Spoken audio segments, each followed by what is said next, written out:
পৃথিবীর প্রথম মানব ও মানবী হজরত আদম আলাইহিসসালাম ও বিবি হাওয়া আলাইহিসসালামের মাধ্যমে আল্লাহ রব্বুল আলামিন এই পৃথিবীতে মানব জাতির বংশ বিস্তার করেছিলেন। মানব বংশ বিস্তারের প্রক্রিয়াটি ছিল এই যে হজরত হাওয়া আলাইহিসসালাম প্রতি বছর 2টি করে যমজ সন্তান প্রসব করতেন। সেই সন্তানদের একটি হতো পুরুষ এবং অপরটি হতো নারী। হজরত আদম ও বিবি হাওয়া প্রথম জোড়ার পুরুষ সন্তানের নাম রাখা হয়েছিল কাবিল এবং কন্যা সন্তানের নাম রাখা হয়েছিল আকলিমা। দ্বিতীয় জোড়ার পুরুষ সন্তানের নাম রাখা হয়েছিল হাবিল এবং কন্যা সন্তানের নাম রাখা হয়েছিল গাজা। কাবিলের সাথে জন্মগ্রহণকারিণী বোন আকলিমা ছিল অত্যন্ত রূপসী ও সুন্দরী। আল্লাহ রব্বুল আলামিন তাকে সীমাহীন রূপ সৌন্দর্য দান করেছিলেন। পক্ষান্তরে হাবিলের সাথে জন্মগ্রহণ করা কন্যা সন্তান গাজা তেমন সুন্দর ছিলেন না। আল্লাহ রব্বুল আলামিন তাকে তেমন রূপ সৌন্দর্য দান করেননি। এইভাবেই প্রতি বছর বিবি হাওয়া আলাইহিসসালাম যমজ সন্তান দান করতে লাগলেন এবং মানবের বংশবিস্তার হয়ে চলল। তাদের প্রথম 2 জোড়া সন্তানগুলি যখন বিবাহের বয়সে উপনীত হলেন, তখন আল্লাহ রব্বুল আলামিন একটি বিশেষ নির্দেশ নিয়ে জিবরাইল আলাইহিসসালামকে আদম আলাইহিসসালামের কাছে প্রেরণ করলেন। হযরত জিবরাইল আলাইহিসসালাম আদম আলাইহিসসালামের কাছে উপস্থিত হয়ে বললেন, হে আল্লাহর নবী আদম, আপনার প্রথম 2 জোড়ার পুত্র কন্যাদের বিবাহের বয়স হয়েছে। আল্লাহ রব্বুল আলামিনের উদ্দেশ্য হল মানবের বংশ বিস্তার করা। অতএব আপনি তাদের মাঝে বিবাহ সংগঠিত করুন। তবে এক্ষেত্রে আল্লাহ রব্বুল আলামিনের নির্দেশ ছিল 1 জোড়ার পুত্র ও কন্যার বিবাহ সংগঠিত হতে পারবে না, বরং 1 জোড়ের পুত্রের সাথে অপর জোড়ের কন্যার সাথে বিবাহ হবে। সাবধান, যাতে কোনোভাবেই একই জোড়ের পুত্র কন্যাদের মাঝে বিবাহ সংগঠিত না হয়।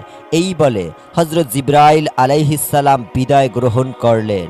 আল্লাহ রব্বুল আলামিনের পক্ষ থেকে নির্দেশ লাভ করে হযরত আদম আলাইহিসসালাম তার 2 পুত্র হাবিল ও কাবিলকে ডাকলেন এবং তাদেরকে বললেন, হে বৎসদয়, আল্লাহ রব্বুল আলামিনের পক্ষ থেকে একটি বিশেষ নির্দেশ এসেছে। তোমাদের বিবাহের বয়স হয়েছে, আর আল্লাহ রব্বুল আলামিনের উদ্দেশ্য হলো মানবের বংশ বিস্তার করা। অতএব আমি তোমাদের মাঝে বিবাহ সংগঠিত করে দিতে চাই। হে বৎসদয়, তোমরা শুনে রাখো, বিবাহের ক্ষেত্রে আল্লাহ রব্বুল আলামিনের বিধান হলো একই জোড়ের পুত্র কন্যার মাঝে বিবাহ সংগঠিত হতে পারবে না, বরং প্রথম জোড়ের কন্যাকে দ্বিতীয় জোড়ের পুত্রের সাথে বিবাহ দিতে হবে এবং দ্বিতীয় জোড়ের পুত্রকে প্রথম জোড়ের কন্যার সাথে বিবাহ দিতে হবে। সুতরাং কাবিল বিবাহ করবে গাজাকে এবং হাবিল বিবাহ করবে আকলিমাকে। পিতার উপদেশ শুনে হাবিল নীরব রইল, কিন্তু কাবিল প্রবল আপত্তি করে বসল এবং সে প্রতিবাদের সুরে বলে উঠল, হে আমাদের পিতা, আপনি আমাদেরকে যেই নির্দেশ দিচ্ছেন এটি বড় অন্যায় ও ইনসাফহীন একটি নির্দেশ। আকলিমা আমার সাথে জন্মগ্রহণ করেছে। যুক্তির দাবি এটাই যে তাকে আমার সাথেই বিবাহ দেওয়া হবে, আর গাজা হাবিলের সাথে জন্মগ্রহণ করেছে, অতএব তাকে কাবিলের সাথেই বিবাহ দেয়া হোক। আমার বোন আকলিমা অনেক সুন্দরী ও সুশ্রী, পক্ষান্তরে গাজা অনেক বিশ্রী। আমি আমার বোন আকলিমাকে ছাড়া অন্য কাউকে বিবাহ করব না। হাবিল তার বিশ্রী বোন গাজাকে বিবাহ করুক, আর আমি আমার সুন্দরী বোন আকলিমাকে বিবাহ করব। আল্লাহ তাআলা তো আমাদেরকে মায়ের গর্ভে জোড়ায় জোড়ায় সৃষ্টি করেছেন। অতএব দুনিয়ার জমিনে ভূমিষ্ঠ হবার পরে আপনি কেন এই জোড়া ভাঙতে চাচ্ছেন? এটা তো কঠিন জুলুম, অত্যাচার এবং ন্যায় নীতিহীন একটি আদেশ। পিতা, আমার মনে হয় আপনি হাবিলকে অধিক ভালোবাসেন, তাই তার সাথে আমার সুন্দরী বোন আকলিমাকে বিবাহ দিতে চাচ্ছেন। তবে আমিও আমার পরিষ্কার সিদ্ধান্ত জানিয়ে দিচ্ছি, আমি হাবিলের সাথে আকলিমার বিবাহ কোনোভাবেই মেনে নিব না। যে করেই হোক আমার বোন আকলিমাকে আমি বিবাহ করব। আমি আপনাকে আগেই জানিয়ে দিচ্ছি, আমাদের বিবাহ নিয়ে যদি কোনো দুর্ঘটনা সৃষ্টি হয় তার জন্য আপনি দায়ী থাকবেন। কাবিলের কথা শুনে আদম আলাইহিসসালাম বললেন, বৎস, তুমি হয়তো মনে করেছো এইগুলো আমার নিজের বানানো কোনো কথা। আমি এবার নিজে থেকে কোনো কিছুই করছি না, বরং আমি আল্লাহ রব্বুল আলামিনের হুকুমগুলি তোমাদেরকে শুনিয়ে দিলাম মাত্র। আর তুমিও জেনে রাখো, আল্লাহ রব্বুল আলামিনের বিধানের সামান্যতম আমি নড়চড় করব না। তার নির্দেশ অনুসারে তোমাদের বিবাহ সংগঠিত হবে। আমি একবার তার হুকুম অমান্য করে বেহেশত থেকে দুনিয়ায় নিক্ষিপ্ত হয়েছি। আমি আর কোনোদিন তার কোনো নির্দেশ অমান্য করতে পারবো না। পুনরায় যদি আমি আমার প্রতিপালকের হুকুমের অন্যথা করি, তাহলে আমার উপর কোনো বিপদ আসবে আমি তা জানি না। আমি আমার প্রতিপালকের আযাব ও শাস্তি নিয়ে অত্যন্ত ভীত সন্ত্রস্ত। অতএব হে বৎস, অবনত চিত্তে আল্লাহ রব্বুল আলামিনের হুকুম মেনে নাও এবং তিনি যেভাবে বিবাহের ফরমান জারি করেছেন সেই মতেই বিবাহ করার জন্য প্রস্তুত হয়ে যাও। কিন্তু আদম আলাইহিস সালামের কোনো নসিহাতে কাবিলের কর্ণগোচর হল না। সে তার জিদের অটল থাকল। আদম আলাইহিস সালাম তাদেরকে বললেন, ঠিক আছে, তোমরা এখন যাও। আমি এ ব্যাপারে আল্লাহ রব্বুল আলামিনের পরবর্তী নির্দেশের অপেক্ষা করব। অতপর আল্লাহ রব্বুল আলামিনের নির্দেশ আমি তোমাদেরকে জানিয়ে দিব। এরপর হজরত আদম আলাইহিস সালাম আল্লাহ রব্বুল আলামিনের দরবারে দোয়া করলেন, হে মাবুদ, আমার সন্তানদের বিবাহের ব্যাপারে যে ফিতনা সৃষ্টি হয়েছে তা তুমি সব কিছুই দেখেছ। আমাকে এ ব্যাপারে একটি উত্তম ফয়সালা দান করুন, যাতে করে প্রত্যক্ষভাবে তারা এর একটি প্রমাণ পেতে পারে। হজরত আদম আলাইহিস সালামের দোয়ার পরিপ্রেক্ষিতে আল্লাহ রব্বুল আলামিনের নির্দেশ নিয়ে জিবরাইল আলাইহিস সালাম তার কাছে আগমন করলেন এবং তিনি বললেন, হে আদম, আপনি আপনার পুত্রদ্বয়কে কুরবানি করার নির্দেশ দিন। তারা তাদের কুরবানি নিয়ে পাহাড়ে রেখে আসবে। যার কুরবানি কবুল করা হবে সেই আকলিমাকে বিবাহ করবে। আল্লাহ রব্বুল আলামিনের পক্ষ থেকে এরূপ নির্দেশ পেয়ে হজরত আদম আলাইহিস সালাম পুনরায় তার পুত্রদেরকে ডাকলেন এবং তিনি তাদেরকে বললেন, হে বৎসদয়, আল্লাহ রব্বুল আলামিনের নির্দেশ হলো তোমরা দুজনে কুরবানি করবে এবং তোমাদের কুরবানি পাহাড়ের উপর রেখে আসবে। যার কুরবানিকে আল্লাহ রব্বুল আলামিন কবুল করবেন সে আকলিমাকে বিবাহ করতে পারবে। অতএব যাও, তোমরা তোমাদের কুরবানি পাহাড়ের উপর রেখে আসো। হজরত আদম আলাইহিস সালামের যুগে কুরবানির নিয়ম ছিল কুরবানির গোস্ত পাহাড়ের উপর রেখে আসা হতো। আল্লাহ রব্বুল আলামিন যার কুরবানি কবুল করতেন তার কুরবানি আগুন এসে জ্বালিয়ে দিত। আর এটি ছিল কুরবানি কবুল হওয়ার নির্দেশ ও আলামত। পিতার নির্দেশ পেয়ে হাবিল ও কাবিল তাদের নিজ নিজ মাল থেকে কুরবানির গোস্ত সংগ্রহের জন্য চলে গেল। কাবিল ছিল কৃষক, সে কৃষি কাজ করে শস্য উৎপন্ন করত। সুতরাং সে তার কৃষি পণ্যের মাধ্যমে কুরবানির সামগ্রী সংগ্রহের জন্য মনস্থির করল। পক্ষান্তরে হাবিল ছিল একজন মেষ পালক। সে মেষ চড়িয়ে জীবিকা উপার্জন করত। তাই সে তার মেষগুলির থেকে আল্লাহ রব্বুল আলামিনের রাস্তায় একটি মেষকে কুরবানির জন্য মনস্থির করল। এক্ষেত্রে সে তার সবচাইতে উত্তম ও মোটাতাজা মেষটিকে আল্লাহ রব্বুল আলামিনের রাস্তায় কুরবানি করার জন্য চয়ন করল। অতপর কাবিল ও হাবিল তাদের কুরবানি পাহাড়ের উপর রেখে আসলো। মুফাসসির ইকরামেরা উল্লেখ করেছেন যে হজরত আদম আলাইহিস সালাম ও তাদের সাথেই সেই স্থানে উপস্থিত ছিলেন। এর কিছুক্ষণ পরেই আল্লাহ রব্বুল আলামিনের পক্ষ থেকে এক খণ্ড আগুন এসে হাবিলের কুরবানিকে জ্বালিয়ে দিল। এই দৃশ্য দেখে হাবিল অত্যন্ত খুশি ও আনন্দিত হয়ে আল্লাহ রব্বুল আলামিনের দরবারে শুকরিয়া জ্ঞাপন করতে লাগলো। পক্ষান্তরে কাবিল লজ্জায় অনুতাপে হিংস্র ও ক্রুদ্ধ মূর্তি ধারণ করল। সে আদম আলাইহিস সালামকে বলল, পিতা, আপনি হাবিলকে অধিক ভালোবাসেন এবং তার জন্য দোয়া করেছেন, তাই তার কুরবানি কবুল হয়েছে। কিন্তু আমাকে ভালোবাসেন না এবং আমার জন্য দোয়া করেননি, তাই আমার কুরবানি কবুল হয়নি। এবং সে হাবিলকে লক্ষ্য করে বলল, হাবিল, অবশ্যই আমি তোমাকে হত্যা করব। হাবিল প্রতি উত্তরে বলল, হে ভ্রাতা, তুমি যদি আমাকে হত্যা করার জন্য তোমার হাত সম্প্রসারিত করো, আমি তোমাকে হত্যা করার জন্য আমার হাত সম্প্রসারিত করব না। আমি চাই তুমি আমার পাপ এবং তোমার পাপ বহন করো। আর কেবলমাত্র মুত্তাকিদের পক্ষ থেকে আল্লাহ রব্বুল আলামিন কবুল করে থাকেন। হজরত আদম আলাইহিস সালাম তাকে বললেন, বৎস, তুমি নিজের চোখেই প্রত্যক্ষ করলে আল্লাহ রব্বুল আলামিনের মর্জি ও ইচ্ছা কোনটি। অতএব আল্লাহ রব্বুল আলামিনের মর্জি ও ইচ্ছার প্রতি সন্তুষ্ট থেকো। তুমি হাবিলের সাথে সম্ভব বজায় রাখো এবং আল্লাহ রব্বুল আলামিনের ফরমান অনুযায়ী বিবাহ করায় রাজি হয়ে যাও। এতে আল্লাহ রব্বুল আলামিন অত্যন্ত খুশি হবেন এবং দুনিয়া ও আখেরাত উভয় জাহানে তোমার কল্যাণ হবে। কিন্তু কাবিল পিতার কোনো কথার দিকে কর্ণপাত করল না। সে নিজের অপমানের জ্বালায় হাবিলের প্রতি আরও শত্রু ভাবাপন্ন হয়ে পড়ল। সে দৃঢ় প্রতিজ্ঞা করল, যে করেই হোক হাবিলকে হত্যা করবে। এরপর থেকে সে হাবিলকে হত্যা করার জন্য সুযোগ খুঁজতে লাগলো। কিন্তু আদম আলাইহিস সালাম বিদ্যমান থাকার কারণে সে কোনোভাবেই এই সুযোগ পাচ্ছিল না। এর কিছুদিন পরেই আল্লাহ রব্বুল আলামিনের পক্ষ থেকে হজরত আদম আলাইহিস সালামের কাছে নির্দেশ আসলো, হে আদম, তুমি আমার ঘর বাইতুল্লাহ জিয়ারত করার জন্য মক্কার উদ্দেশ্যে গমন করো। আদম আলাইহিস সালাম আল্লাহ রব্বুল আলামিনের পক্ষ থেকে এই নির্দেশ লাভ করার পরে আকাশের দিকে লক্ষ্য করে তিনি বললেন, হে আকাশ, তুমি কি আমার সন্তান সন্ততিদেরকে রক্ষা করার দায়িত্ব গ্রহণ করবে? প্রতি উত্তরে আকাশ বলল, হে আদম, আমি তোমার সন্তানদেরকে রক্ষার দায়িত্ব গ্রহণ করতে পারবো না।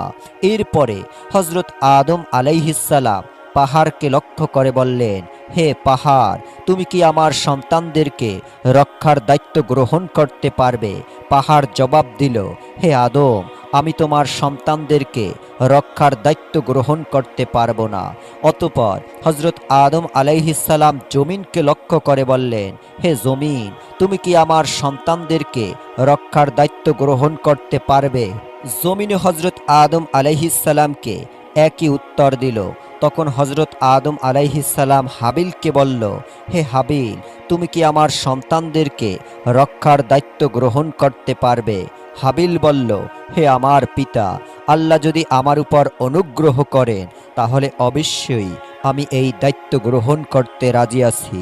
এরপর হজরত আদম ও বিবি হাওয়া স্বয়ং সন্তানদেরকে রক্ষণাবেক্ষণের দায়িত্ব হাবিলের কাছে ন্যস্ত করে মক্কার উদ্দেশ্যে রওনা করলেন। আদম আলাইহিস সালাম হজে গমন করার পরে কাবিল তার উদ্দেশ্য সিদ্ধির জন্য একটি বিশাল সুযোগ পেয়ে গেল। এতদিনে সে পিতার শাস্তির ভয়ে তার উদ্দেশ্য সিদ্ধ করতে পারছিল না। কিন্তু যখন পিতা তাদের থেকে দূরে চলে গেল, তখন আর কিসের ভয় করে? কোনো একদিন হাবিল বকরি ও মেষ পাল চড়াতে মাঠে গেল। এরপর সে ক্লান্ত হয়ে একটি বৃক্ষের ছায়ায় ঘুমিয়ে পড়ল। যখন দেখল হাবিল নির্জন একটি প্রান্তে গাছের ছায়ায় একাই ঘুমিয়ে রয়েছে, সেটিকে বিশেষ সুযোগ মনে করতে লাগলো। সে ভাবল, হাবিলকে হত্যা করার এটাই উপযুক্ত সময়। কিন্তু সে একটি বিপদের সম্মুখীন হয়ে গেল। হত্যা করবে তো ঠিকই, হত্যা করবে কি উপায় তা সে স্থির করতে পারল না। যেহেতু ইতিপূর্বে কেউ কোনো মানুষ হত্যা করেনি, তাই এই পদ্ধতি কাবিলের জানা ছিল না।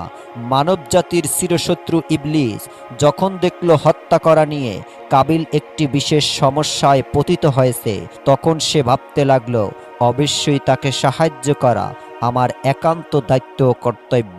মূলত সে তো এরকম একটি সুযোগের অপেক্ষায় ছিল। তাই সে আর কাল বিলম্ব না করে একজন পথিকের আকৃতিতে কাবিলের সামনে আত্মপ্রকাশ করল। অতঃপর সে তার শয়তানের শক্তির বলে একটি কৃত্রিম সাপ তৈরি করল। সাপটি ধীরে ধীরে মানবরূপী ইবলিসের দিকে এগিয়ে আসতে লাগলো। ইবলিস জমিন থেকে একটি পাথর উঠিয়ে সাপের মাথা লক্ষ্য করে ছুঁড়ে মারল। ফলে সাপের মাথা চূর্ণ বিচূর্ণ হয়ে গেল এবং সেখানে এই সাপটি প্রাণ ত্যাগ করল।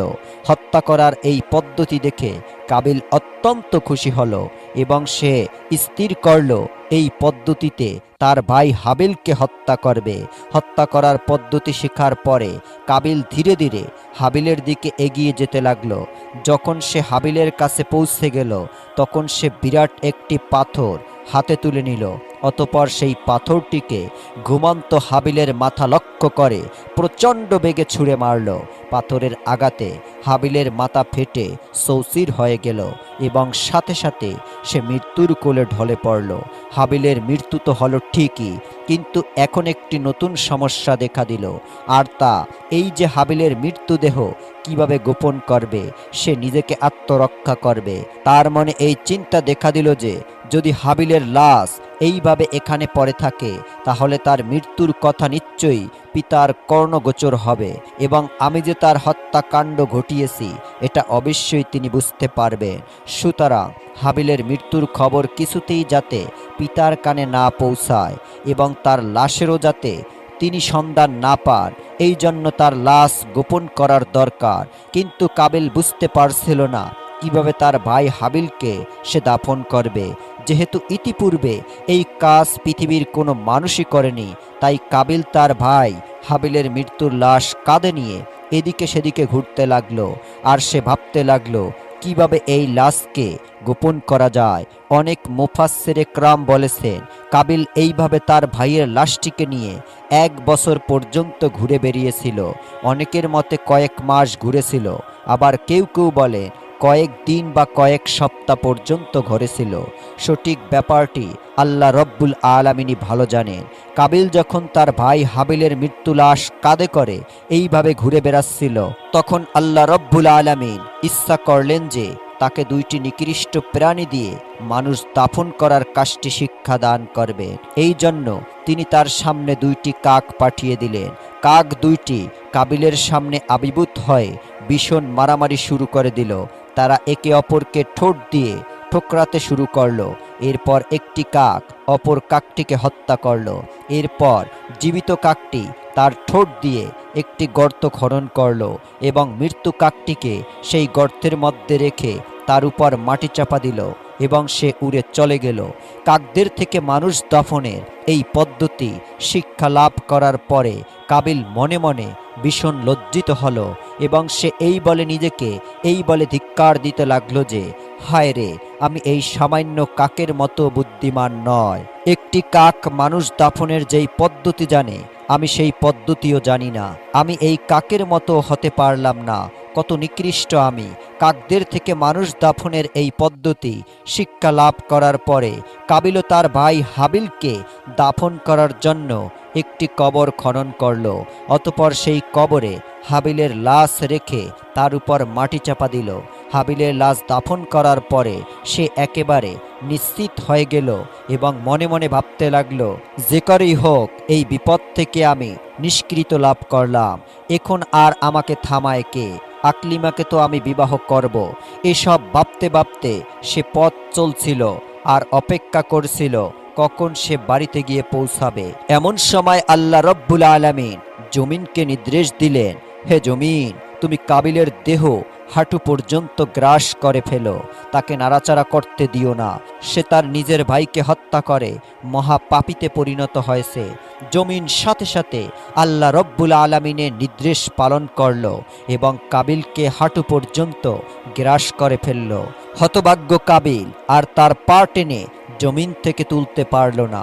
সে বুঝতে পারল এই শাস্তি আল্লাহ রব্বুল আলামিনের পক্ষ থেকে এসেছে। এই কথা বুঝতে পেরে সে আল্লাহ রব্বুল আলামিনের দরবারে কাকুতি মিনতি করে বলতে লাগলো, হে মাবুদ, ইবলিস গুনাহ করে তোমার দরবার থেকে বিতাড়িত হয়েছিল মাত্র, কিন্তু জমিন তাকে এইভাবে গ্রাস করেনি।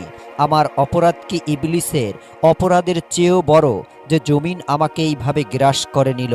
আল্লাহর পক্ষ থেকে তাকে জবাব দেয়া হলো, ওরে দুরাচার, সে যত বড় অপরাধ করুক না কেন সে নিজের হাতে নিজের ভাইকে হত্যা করেনি।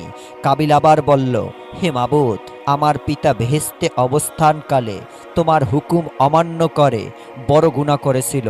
তাকে তো তুমি শাস্তি দিয়েছো বটে, কিন্তু তাকেও তো জমিন এইভাবে গ্রাস করেনি। আল্লাহর তরফ থেকে জবাব আসলো, হে নিষ্ঠুর, তোমার পিতা আমার আদেশ অমান্য করে অন্যায় করেছিল নিজের প্রতি, কিন্তু তুমি এমন অপরাধ করেছো যাদের অন্যের হক নষ্ট হয়েছে। তুমি অন্যের প্রতি অবিচার করেছো, সুতরাং তোমার অপরাধ সর্বাপেক্ষায় গুরুতর। এরপর আল্লাহ রব্বুল আলামিন জমিনকে নির্দেশ দিলেন, হে জমিন, তুমি কাবিলের দেহকে তার বুক পর্যন্ত গ্রাস করে ফেলো। সাথে সাথে জমিন আল্লাহ রব্বুল আলামিনের হুকুম পালন করল এবং কাবিলের দেহকে বুক পর্যন্ত গ্রাস করে ফেলল।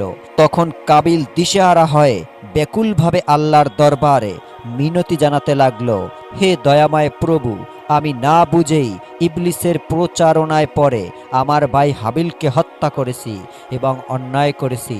সত্যি এর চেয়ে বড় অন্যায় আর কিছুই নেই। কিন্তু হে দয়াময়, তোমার কৃপা অপরিসীম, তুমি সব কিছু ক্ষমা করে দিতে পারো। হে আল্লাহ, আমি আমার পিতার নিকট শুনেছি যে তার গুনাহটি তোমার প্রিয় হাবিব মোহাম্মদ সাল্লাল্লাহু আলাইহি ওয়াসাল্লামের উসিলায় ক্ষমা করেছিলে। আমাকেও তুমি তোমার সেই মহান হাবিবের বরকতের উসিলায় ক্ষমা প্রদর্শন করো।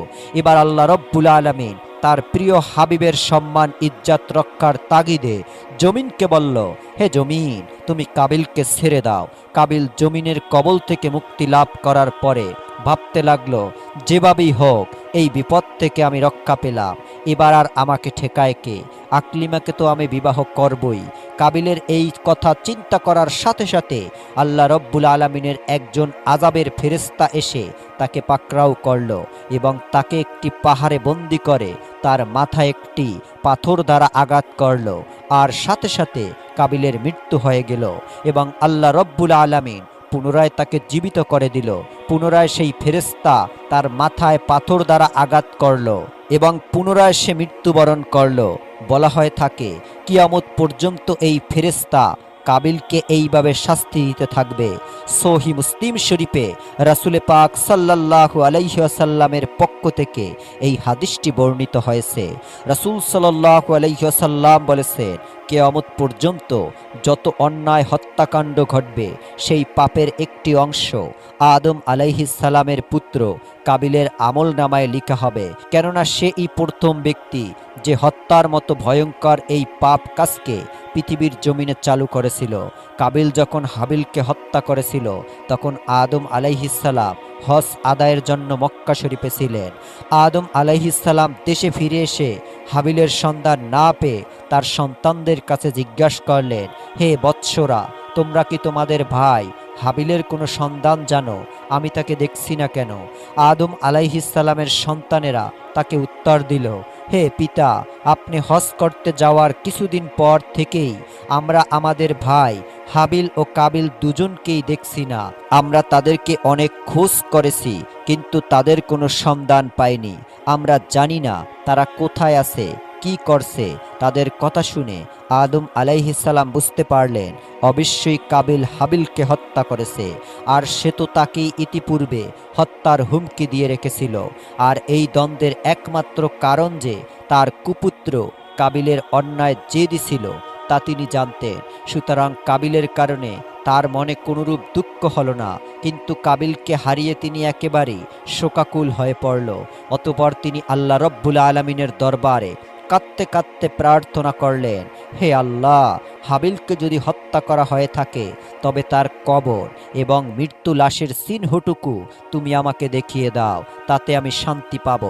আদম আলাইহিস সালামের এই দোয়ার পরিপ্রেক্ষিতে আল্লাহ রব্বুল আলামিন তাকে জানিয়ে দিলেন, হে আদম, তোমার পুত্র কাবিল তোমার সন্তান হাবিলকে হত্যা করেছে, এজন্য কিয়ামত পর্যন্ত তাকে এই পাপের শাস্তি ভোগ করতে হবে এবং পৃথিবীতে তোমার যত সন্তানই অন্যায়ভাবে হত্যাকাণ্ড সংগঠিত করবে সেই হত্যাকাণ্ডের পাপের একটি অংশ তোমার পুত্র কাবিলের আমলনামায় লিপিবদ্ধ করা হবে।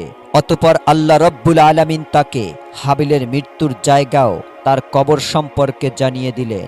আল্লাহ রব্বুল আলামিনের পক্ষ থেকে এই সংবাদটি জানার পরে আদম আলাইহিস সালাম সেই স্থানে গেলেন এবং তিনি কবর থেকে কাবিলের লাশটি উঠিয়ে দেখলেন তার মাথা চূর্ণ বিচূর্ণ করে দেওয়া হয়েছে এবং তার সারা শরীরে এখনো রক্তে রঞ্জিত হয়ে রয়েছে। তখন হযরত আদম আলাইহিস সালাম হাবিলের লাশটিকে বাড়িতে নিয়ে আসলেন। পুত্রের এই অবস্থা দেখে বিবি হাওয়া ও কাঁদতে কাঁদতে অস্থির হয়ে গেলেন। অতঃপর তারা সিদ্ধান্ত নিলেন হাবিলের লাশটিকে একটি সন্দুকে করে তাদের কাছেই রেখে দিবেন। তাদের এই চিন্তা করার পরে জিবরাইল আলাইহিস সালাম আল্লাহর হুকুম নিয়ে তাদের কাছে এসে বললেন, হে আদম ও হাওয়া, আপনারা যেই সিদ্ধান্ত নিয়েছেন এটি আল্লাহ রব্বুল আলামিনের সিদ্ধান্ত নয়। কোনো মৃত্যু মানুষকে আপনারা আপনাদের কাছে রেখে দিতে পারবেন না, বরং আল্লাহ রব্বুল আলামিনের হুকুম হলো তাকে আপনারা উত্তম রূপে গোসল করিয়ে জমিনে পুনরায় দাফন করে দিন। জিবরাইল আলাইহিসসালামের পরামর্শে আদম আলাইহিসসালাম পুনরায় তার পুত্র হাবিলের লাশটিকে উত্তম রূপে কাফনের কাপড় পরিধান করে দাফন করে দিলেন। তো সম্মানিত দর্শকবৃন্দ, এই ছিল হাবিল এবং কাবিলের হত্যাকাণ্ডের ঘটনা।